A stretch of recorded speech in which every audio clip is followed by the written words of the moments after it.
Hello everyone, I am Mr. Easy and you are welcome to Easy Peasy. Today I'm going to teach you how to wear a wristwatch properly. First, we need to find a wristwatch. I have my wristwatch here. Now, you have to know which hand to wear the wristwatch on. It's mostly worn on your non-dominant hand. So that is, if you are right-handed, you wear it on your left hand. And if you are left-handed, you wear it on your right hand. I'm a right-handed person and I'm going to wear it on my left hand. Now, adjust the fit. You don't want to wear it so tight to cut off your blood circulation. Step 2. You don't want to wear it too high or too low.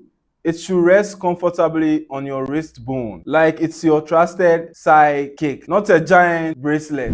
And there you go. Congratulations.